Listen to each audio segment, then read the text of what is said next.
Hey guys, it's Liv here. In today's video, we're going to be using a Houndstone stand team against Jesse504 in a Pokemon Scarlet and Violet Wi-Fi battle. I almost said Sword and Shield.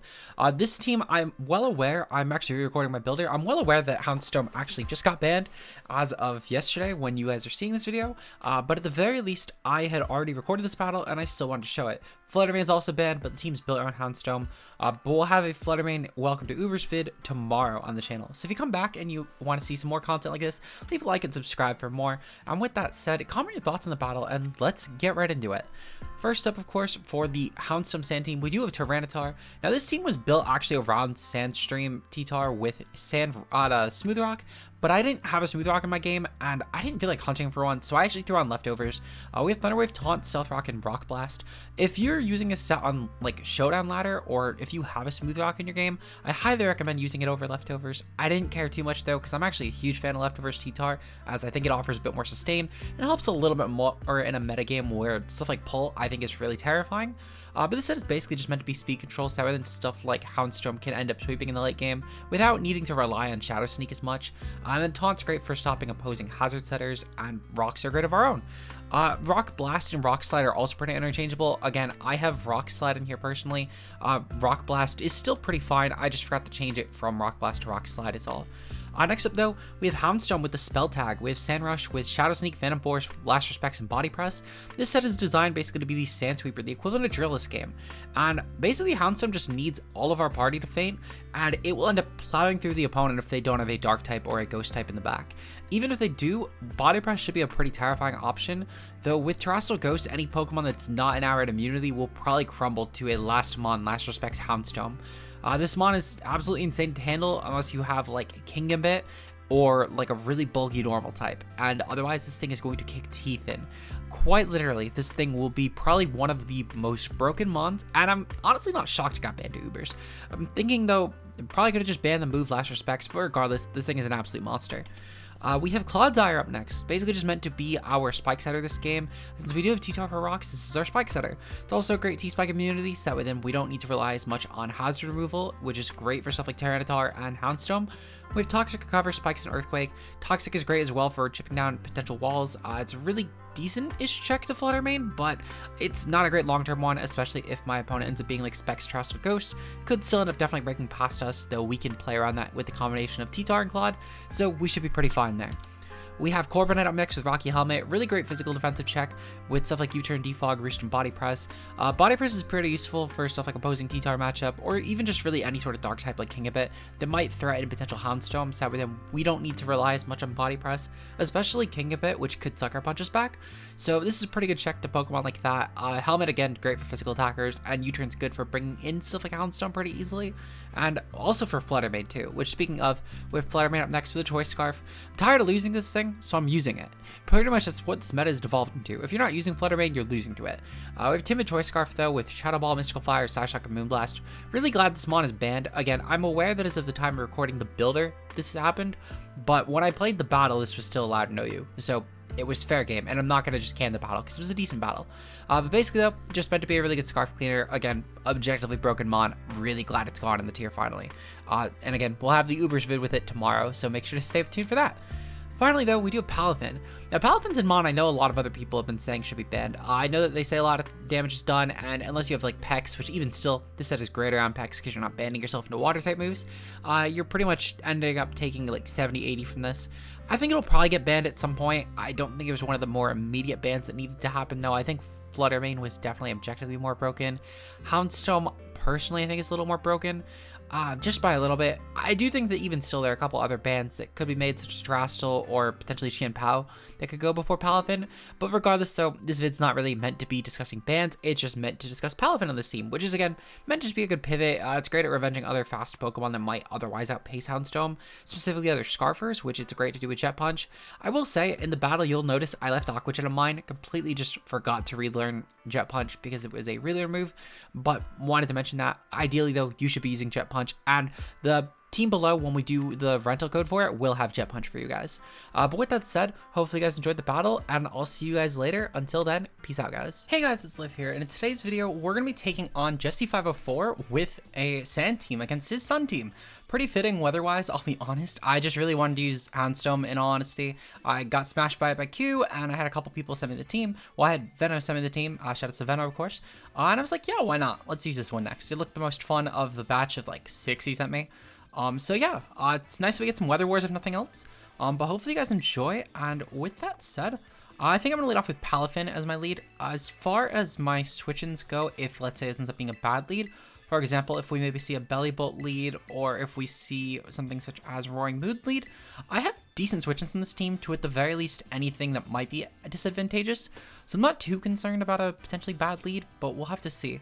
I will say that that Sandy Shocks could be annoying for my team. That's probably one of the scariest things on here, but I might just end up being able to revenge that with Palafin if nothing else.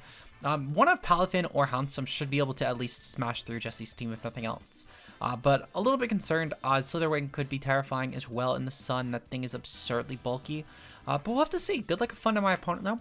And with that said, let's get into it. Let's see if we can finally get a win. I'm recording a bunch of these. This one's probably gonna go up actually truthfully after the one that I am recording for my game on for my game going up for Monday. Wow, I'm so sorry I forgot the date there. But it's definitely, I'm recording this out of order just because of the fact that there's a mon I want to show off a little bit more than Houndstone and or Palafin, but we'll have to see. We do see the Belly Bolt lead though, if nothing else. We're definitely going to go into Claw's Eye here for sure. We're going to try and get this thing into the hero form, which should be really good against Jesse's team. Belly Bolt also is definitely a little bit of an annoying mon for us to handle, but we'll kind of just hope that we can just wall it out with this. Thankfully, at the very least, we are Water Absorb, which I know a lot of people typically have been running this over unaware, and I'm kind of shocked, but it's definitely been working, to be fair.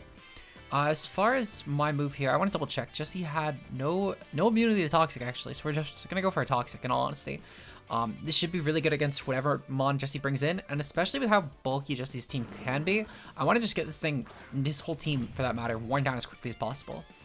So this is Airloon Sandy Shocks. Okay, that was a really good switch in if nothing else.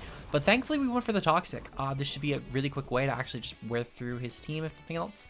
But yeah, we're going to try and get some nice damage going over time on this. And for the Sandy Shocks, at the very least, I'm going to switch in my... I'll be honest, I don't have a great switch in this mon. I might have to go into... T-Tar, but I don't want to pop it this early. I think what I'm actually going to do, I'm going to try and just recover through this and just let this thing wear itself down. I can't really damage it with anything on my team, and I want to try and just at least let this wear itself down to Toxic because the dual stab combination hurts me a ton. Okay, so my opponent didn't end up actually clicking any sort of damaging move, which is fine. If spikes go up, so be it. I can at the very least pressure this later with some... Actually, I don't think I have removal on this team, but it's not a big deal. Regardless, though, I'm going to just go for recover.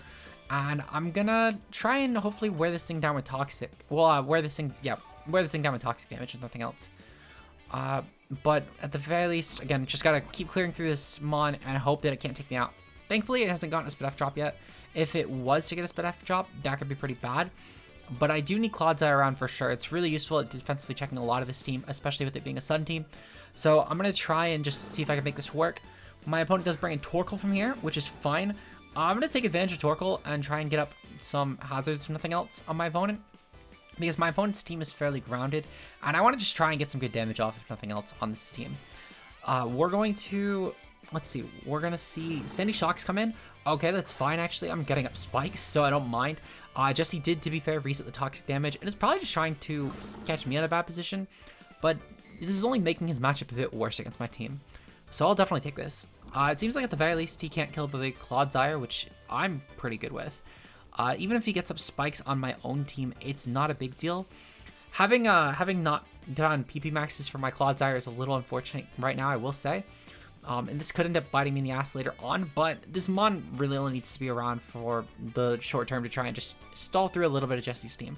It's not going to be some important long-term mon, and I could totally just recover HP back on Belly Bolt if nothing else, because it doesn't seem like it has a way to damage me. So we see the Earth Power go off, and thankfully, again, we're able to sponge that pretty easily, if nothing else. And with the added toxic damage, as well as the fact that I'm going to go for one more recover here, and I'm going to totally blow through my last recover. Jesse doesn't know that I didn't PP max my recover, so he won't be playing around it as if I did. So we're going to go for one more set of recover, and then I'm going to go for spikes. Jesse might even potentially switch anyway, so this could end up being pretty beneficial for us. And again, just going to kind of hope that we can wear down the team a little bit, but we really just need to kind of just keep wearing down this Sandy Shocks before we can actually do anything. Once this is gone, we do have a lot more defensive options open, such as Corviknight, for example. And I'm really glad I clicked recover here, because if I clicked spikes, I would have been finished. But I'm really glad, though, if nothing else, we've now opened up potential for defensive options such as Corviknight in this match, because Sandy Shocks is so low. I might actually try and switch into Corviknight hard, just to try and stop myself from taking an Earth Power, but I'm a little worried that Jesse might actually play around that. So what I'm going to do, actually, I'm going to click spikes this turn. I think Jesse will switch out anyway, and he does not. Unfortunate, but it is what it is. Again, we can recover this up against Belly Bolt later on, so I'm not overly concerned. And if nothing else, we do have the dual hazards up now, which is pretty beneficial for us. And Jesse only has one set of spikes, so I'll definitely take this. I really thought that he'd switch there, I'll be honest. But again, if I have to trade Claude to take this Mon out, this Mon is such a big offensive threat to my team, not too concerned. So Sandy Shocks is gone. I will say that the Mischievous could be a little bit terrifying if nothing else, but this Ghost matchup, to be fair, is really bad for my opponent, and they would basically need to be my exact set, actually, to put a lot of pressure on my team.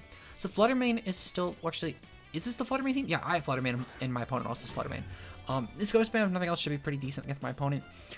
We see at the very least they're not boots, which I'm fine with, and I think from here, I'm just going to go right into Tyranitar. Yeah, I'm going to go right into Tyranitar, because I can go for the T-Tar at this point, scout what my opponent wants to do, and then I'm going to try and scout if they are choiced, because again, I need this information to know if I need to risk a speed tie with my Fluttermane. Since we are Timid Scarf, and if they seem to be choiced, I need to be able to play around this. So we're going to switch to T-Tar, and then from here, I'm going to go right into Corviknight, I think. Never mind, my opponent's going for Shadow Ball. Then I think... So they would probably go for a Fairy move on me. I mean, honestly, I could probably get up a set of Stealth Rocks if my opponent isn't choiced, and then go into Corviknight and handle this thing appropriately. I think it's in my best interest, actually, because if I don't need to go for a Thunder Wave on this, because either they're Scarfed or Specs, which either way, again, it's good information for later, or they're gonna have attacked me. They're going to Slither Wing here. Slither Wing, if nothing else, is going to get off some decent damage on us. I'm gonna have to go right into Corviknight here, because Corviknight should be able to at the very least sponge this Mon, if nothing else. And I'm kind of just hoping that, again, I can just not let Jesse get up the sun. So I do need this Mon around. I need to keep it around because strictly if Jesse gets up the sun, that's very bad. His whole team gets boost from that. His Mischievous, for example, could get a potential speed or special attack boost. His Slitherwing can get a lot of boosts. It's probably going to be an offensive boost if I had to guess. Probably physical attack. I can't imagine this thing would be anything else other than physical attack, but we'll have to see. As far as my switching goes, I'm definitely going to go into Corviknight here. Corviknight should be able to take this thing on pretty well, if nothing else, and I can potentially revenge this thing off later on with something like Mischievous. So I'm really just going to go into Corviknight to try and potentially taunt this and stop it from setting up a ton. Because the last thing I need is this Mon going for something like a Bulk Up Leech Life set, and then getting a bunch of recovery, taking a hit on a whim from Mischievous, and then bam. So we're going to try and take this thing out really quickly by going for Taunt first. That should limit potential recovery. It should limit potential bulk up sets. Actually, oh right, I don't have that on the set. I forgot I took it off. We're gonna go for a U-turn then, because I should be able to slow pivot if nothing else. And my helmet should at the very least make this hit very impactful for my opponent. So they did go for the flare, but let's get a crit. Honestly, I don't know how much that matters. I don't know if the burn matters either. Corv isn't great against this team outside of just letting my opponent take helmet damage. So thankfully, though, my opponent is taking a lot of helmet damage, and I can go into Mischievous now, especially seeing that my opponent has lost their form of priority with First Impression. I should be able to go into Mischievous here, and I get a pretty free Fairy hit. This Mischievous, if nothing else, should be really decent at just wearing my opponent down. Their Ghost Check is about as good as mine is, but sadly, we do have to take Hazards and Sand Chip, which is a little annoying because this Mon could have been a good win con. But to be fair, we do have Houndstone still, which could also be a really good win con if nothing else. So we're gonna have to see how this goes. What I'm gonna do here though, I'm gonna go for the Moonblast, and I'm gonna see what my opponent brings in. As I said, their checks to Moonblast aren't really that great, and it hits Slither Ring slightly better. So in the off chance this is some really speed up set, and maybe it takes us on a whim, because these Paradox Mons are all pretty bulky, even Slither Wing. Thankfully though, we do take it out. That's one more Mon gone. I will say Torkoal can come in pretty freely, but I'm kind of banking on that. I want Torkoal to come in so I can then reset the sun with my T-Tar. So that's another reason I went for the Moonblast there, because Torkoal's the best check. Oh, my opponent goes into Roaring Moon instead. This is interesting. I'm not sure what sort of set this could run that would actually threaten me at this point. I think I'm just going to stay in. I'm just going to click Moonblast. Regardless, I don't think I really have a better play. They're going to Terrastal here. Ooh, that's pretty interesting, actually. They're going to Terrastal. I wonder what type they'll be. If they're bringing this in, maybe Steel? No, they're going to be Fire. Oh, you know what? Fire makes a lot of sense. They're a Sun team. I don't know why I didn't think about this when they went into the spawn. But it's not a huge deal. It's not a huge deal. If they're Terrastal Fire, that means that I should be able to do more damage to them with Paladin, which is pretty good for me. Thankfully, this thing doesn't get any priority that would be active at this point in the game. So what I'm going to do, I'm going to actually sack my Clodsire here. Actually, no. Yeah, I'm gonna sack my Corviknight actually, because I want this thing to potentially make contact. Making contact would be great, though. If they predict and go for just a Terra Blast, that would be unfortunate. Actually, no, they probably are gonna go for Terra Blast. Unless they're gonna go for Crunch. Nope, they're gonna go for Dragon Dance. Okay, this is fine. I should be able to definitely take this out with Palafin and nothing else. I can't see a world where this thing doesn't actually get taken out by Palafin. So we're just let Corv go down. As I said, Corv isn't really great against this matchup, but I'll use her just in the off chance, just not let this thing get obnoxiously set up if it takes a hit. Because I could potentially, I don't know. This mon's definitely pretty deadly if nothing else. Roaring Moon is such a menace. It has so many good Terrastal sets. We're going to, from here though, we're going to take out Roaring Moon, because it's Life Orb at least. Life Orb is good information. This should definitely die to Jet. I can't imagine that this doesn't die to Jet. Okay. We have Palafin Hero on the field. The true hero, this thing is going to save our matchup against this team. We're going to go for the... Oh, I just realized I never put Jet Punch on this set. That might bite me in the ass, but to be fair, this is a 160 attack Bond going against a physical a fire type that's probably not defensively invested. I cannot imagine this doesn't just... Okay, okay, thank God. Now having Jet Punch kind of screwed me there, just potentially speaking, but I don't think it's going to matter a ton. And thankfully we're not choice either, so I can flip turn on whatever comes in next, barring like Fluttermane, because Fluttermane's kind of a demon. But when Fluttermane comes in, I'm going to sack Clodsire. I think it's probably my best play. Bellybolt actually comes in. This is interesting. I think I'm just going to go right into Clodsire anyway, because Clodsire should still wall this thing to all hell and back. And if anything, Jesse's actually giving me a really good form of recovery here, which might allow me to actually check Torkoal a little bit better. So I'll definitely take that. We're going to bring in the Clodsire here, and I'm going to try and just get off a Toxic again on whatever comes in next. Thankfully, we just barely take this Mon. My opponent is going to swap, though, and they're going to bring in Fluttermane. Okay, so Fluttermane coming in is fine. I'm just going to go for Earthquake. Biggest reason being is, despite the fact that my opponent did switch out right away, they could have, to be fair, maybe assumed we were like some sort of AV Tar, and I would rather go for an Earthquake just to rule out a potential like subset that was just afraid of T-Tar.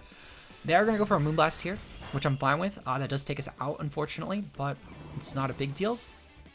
What I'm going to do here, I'm going to bring in, I think I'm going to bring in T-Tar, because I want to set up the Sand potentially.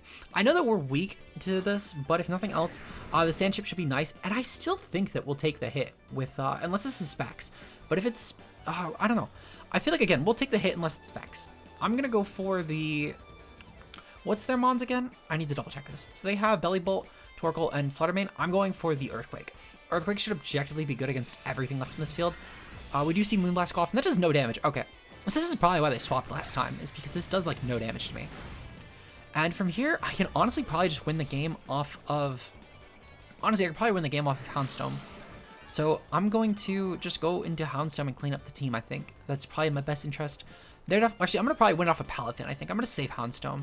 Because Palafin, if nothing else, I think did a lot of work here, and I think I can definitely clean up the team from here. We're going to definitely go for the Earthquake, though. Actually, I might just clean up with T-Tar. I don't know. I kind of want to clean up with something funnier, truthfully. So I'm going to actually go hard into Houndstone, and I'm going to go for the Last Respect. We should still do a ton of damage, to be fair. I'm not too concerned about this. The Sand Chip should be really good on the Bellybolt. Thankfully as well, because we're not making contact right away, this shouldn't be able to do a ton of damage to us. But if it does, again, I'll just clean up the game with Palafin instead. So we do let this thing get buffeted by sand. Truthfully, it might have been smart even to go for the what's it, sack Palathin and then go for Last Respects and do even more damage to my opponent. Too bad Veliable had charged on the death turn. Oh no, got caught in the Electro Web. It's very unfortunate. My opponent should only have Torkoal left, and I could just Trastal Ghost through that, which I think I'm gonna do. I think I'm gonna do actually. I'm going to, just to be safe though, I'm going to really quickly let this thing. Actually no, it's already taken a bunch of hazards. I don't actually mind, and I just realized I didn't give my opponent Sun. Jesse, I'm so sorry I fucked up your team. I was doing way too many of these. Very unfortunate, but to be fair, you should check the team before going to the battle. That probably made a bit of a difference, I won't lie. It kind of depends. I forget which type, I forget what his speed, I forget what his proficient stats are in his Mons. But even still, my Flutter main, in theory, as long as he wasn't timid, should have outpaced everything. And if he was timid, Scarf would have been basically the set he had to bring. Would have had best speed tie, and I still have Sneak on this, as well as Aqua Jet on my Palathin. So, regardless though, good game to Jesse. I'm sorry for fucking up your Torkoal. I don't think it made a huge difference in the game though, because I'm pretty sure, like, his team just unfortunately lost a lot of Clodsire. But if you guys enjoy the content, you want to see more like it, leave a like on the video and subscribe for more. Shout out to channel members, of course, being Josh K Ultra Player, Mia, and Zeke Zero. Your support is greatly appreciated, and I will see you guys in tomorrow's video. Until then, peace out, guys.